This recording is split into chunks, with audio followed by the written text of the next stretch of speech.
Hey guys, it's Kay from KS Anonymous, and I am back today with another episode of r/Entitled People. Band managers, not as important as they think they are. This story takes place this week. I am an electrical engineer. I do a lot of work in quite a large venue and nightclub. You could say I'm part of the fixtures and fittings. I have a great relationship with all the staff and crew, and that's probably all you need to know to set the scene. So on this particular day, I'd been working on one of the largest bars in the venue. I'd just replaced some emergency lighting fixtures and had boxed up the old ones so I could take them to the skip. It was getting towards the end of the day, and that evening's bands for the live gig had arrived and were in one of the smaller rooms preparing for their gig. My route to the skip took me through this room, and I headed out with the box of rubbish. On my way back up to the bar I was working on, I passed through the band room. I knew the drink chillers were turned on for this bar, so I reached over the bar, grabbed the pump, and poured myself a half of Diet Pop, soda to you in the US. I'm allowed to do this. I don't drink much, but at the end of the day, I was getting thirsty. I was rather dirty and scruffy looking due to the dirty work I was doing. It was at this point I overheard the manager of one of the supporting bands pipe up and say, "He's not wearing a wristband. Why is he in here? Why can he just take a drink?" The venue's crew manager retorted, "Because he's our electrician, and good electricians are harder to find than support bands." The burn could be felt from the next city. I'm confused. Was the band manager mad because someone without a wristband was getting a drink? Or was he mad because he also doesn't have a wristband, so he doesn't get to have a drink? Or he's just mad that other people are allowed to have drinks that he just didn't think were allowed to. I don't know, but it's one of those cases where you should really maybe shut your mouth until you, know who you might be talking about. You don't know who that person is. And when you start dissing people that important people find important, you gonna be screwed. I wonder if that band ever got asked back. Entitled neighbor get her day. Heads up, English not my first language, and I'm on a mobile. It's a long one, but I hope it's worth it. I get a frantic call from my neighbor Dean, who lives right behind me at 1:30, saying something about City being there and needing to talk to me. Slight backstory, his neighbor is a Karen of the worst kind. She will call the city if the grass is above half-inch above city rules. Called the city on me for having a chicken in my backyard. Didn't know I wasn't supposed to have them at the time. The neighbor city allowed it. Dean is an awesome guy who has known my wife since birth. He's in his 70s, retired Navy, worked on F4, became a F-14 plane captain, the head guy who makes sure all maintenance is done right. I've known him for the past 15 years. Really good guy, lots of fun stories. He had received a letter from the city the previous Monday that the roof on his shed did not meet city standards, and either had to replace the roof or demolish it. Last Friday, I got on the Orange Store site, ordered all the material for me to fix the roof. Typically, he would jump in with me and we would both handle things. He's a fit SOB, but he just got diagnosed with stage 4 prostate cancer. He's tired all the time. Me in my 40s, no problem. Dean, I got this. I'm a capable carpenter. 1:30, I tell my super, gotta go, neighbor having issues. I get there 1:50 since I'm close by. Get out of my truck with all the gear from the construction company I work for. The company I work for is a multi-million-dollar development company, and Karen starts. "That's him. He's the one doing the work," she says with an evil grin on her face. In my city, if you replace a roof on your house over 100 square feet, you need a permit that even a homeowner can pull. For a shed, however, you don't need a permit unless you're charging money or are a contractor. I see a zoning guy, ZG, and 2 building inspector, 1 senior, SI, 1 junior, JI. Senior inspector sees me. "Do you work with Vicky?" "Yeah." "Don't worry. What's your name?" "Mark." "What makes you think you can do roofing without a permit? I mean, with everything I see here, you're probably charging a pretty penny." "He started Saturday so he could avoid you guys and make more money. That's how these guys work." I'm helping Dean out. My phone rings. I have to take this. It's one of my bosses. Vicky is calling me. SI called her and checked on stuff, knowing full well $1 million company wouldn't be doing a shed roof for just some old guy. Vicky is a Virginia Tech graduate who became a supervisor right out of school. We have worked on projects 5 years ago when all she was is book smart.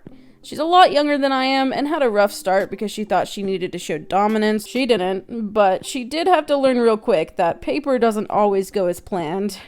Her dad is the head structural engineer that all city inspectors have to follow, and he's well liked by all inspectors, so all the inspectors know her. I was with Vicky when I ordered the material Friday. She wanted to know what was up, and in a nutshell, told her Karen was being a bee and causing trouble. She goes, "Not for long." Back to Junior. "So what's the value of the contract?" "Yeah, how much are you charging?" "Nothing, so I guess zero." "What do you mean zero? That's all brand new material." "Oh, material was $700, but Dean purchased it. Here's a receipt with his name on it." "You can't hide all the money you're charging. Look at all the air hose and nail guns with big brand name saw." "What's your point?" The senior inspector then gets a text and looks at it really quick. "Mark, where do you live?" "Right there." I pointed out the house behind. "So I'll take it that you're really close to the homeowner Dean since you have a gate going through it?" "Yes, sir, especially since Dean got diagnosed with cancer. I've been checking on him a little more. Then he got the letter stating he has to fix it. I'm just trying to take off some stress off the old fart." "Roger that. In this case, it's as if one of his children did it." "What does that mean?" "It means if Mark isn't charging him, no matter what tools he owns, he doesn't need a permit." "I had to pay $3,500 to get my garage done 3 months ago, and he gets off just paying $700? "Yep. Mark, do you mind if I take a look at your work?" "Sure can." He jumps up on the roof and calls ZG. After COVID, every inspector has been equipped with iPads so they can do virtual inspection. This iPad is also connected to all city property, as in what permits got pulled and whatnot, and he brought this with him on the roof. Looks pretty solid. "Yeah, had to change plywood and replace a couple of 2x4s. "Is that a pond next door?" "Sure is." "Did you do a site visit for a pond, ZG?" "I sure didn't. Did you do a site visit for the roof on the garage?" "Sure looks like 500 square feet. "Oh, that concrete back there looks pretty fresh." "Yeah, she had it done in May." I reply with an evil grin since I figured out the game. Let me get some pictures of all this. We get off the roof. "Junior, what's the penalty for altering and remodeling a roof without a permit?" $50 per 100 square feet, plus all new work must be torn down and re-inspected, sir." "Is that what you found on Dean's roof? Because of the repairs, he's getting all that?" Karen says this with an evil grin and is looking back at me. "Junior, what's the penalty for pouring concrete without checking with zoning and without a permit?" $200 per 100 square feet, sir. All has to be demo and check with watershed." "But there's no concrete here." "Junior, what's the penalty for a pond over 1,500 gallons without checking with zoning or building permit?" Karen's face went pale. No more grin. "I don't know." "I do. $75 for electrical connections without permit, plus $1,500 a day.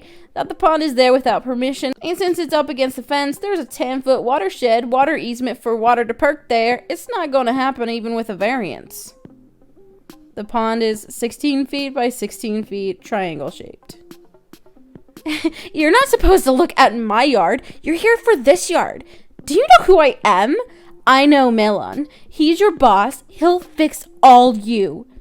"Yeah, I know Melon too. He got fired 2 months ago for taking bribes, so we have a new boss, Karen. And she's up by the book, trying to clean up Melon's mess." Karen starts leaving. "I can't believe this crap. That's not how it's supposed to go, dang it!" I'm laughing a little too loud.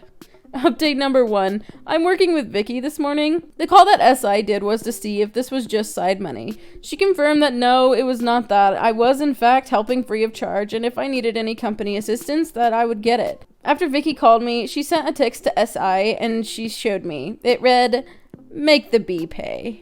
So I finished Dean's roof Wednesday. My deadline was Friday. Couple mechanical failure and rain stopped me from finishing Tuesday. He had zoning inspection on Thursday and everything passed, so he doesn't have to demolish the shed.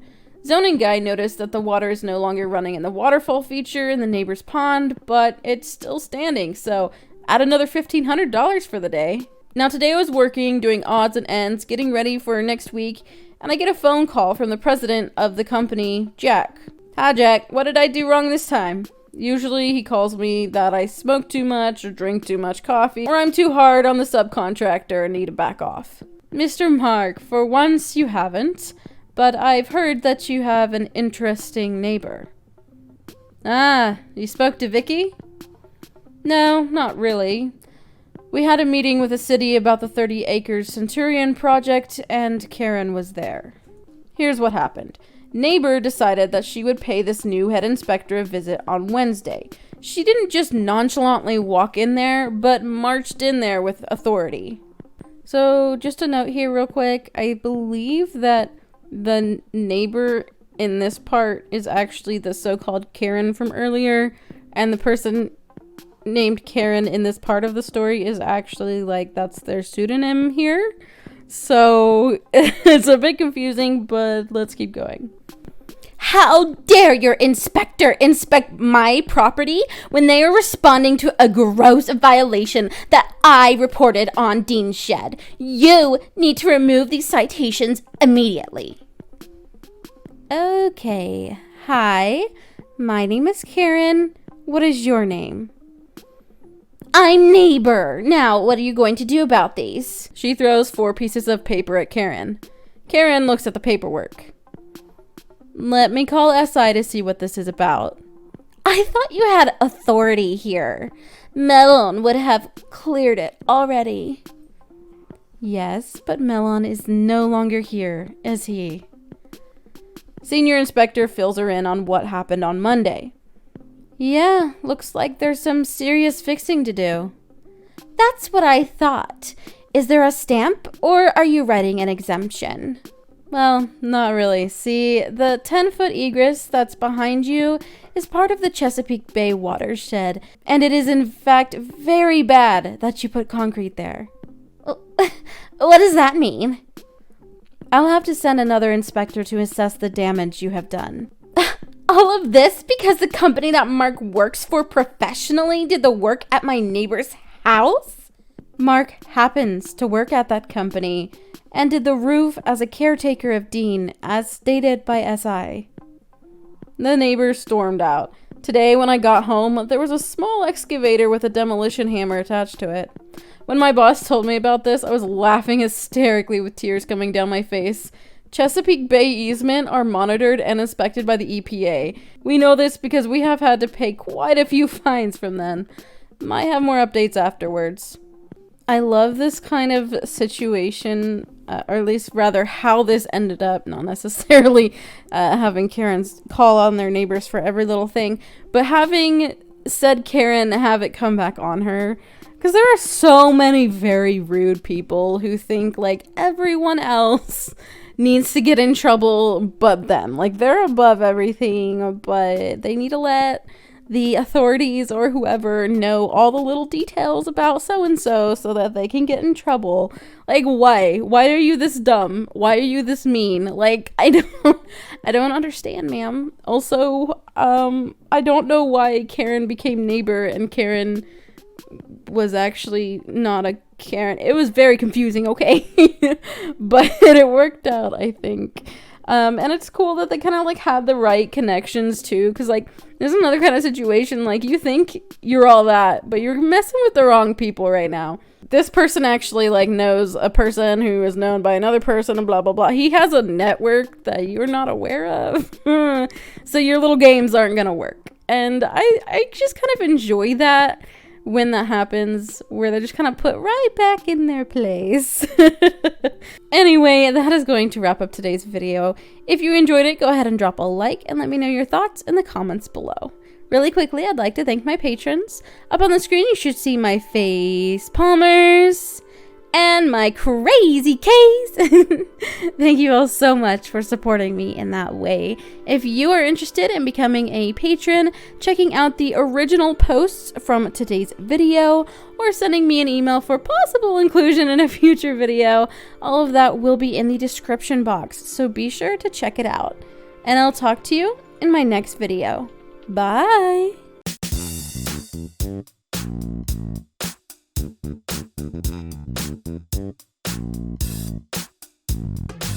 Thank you.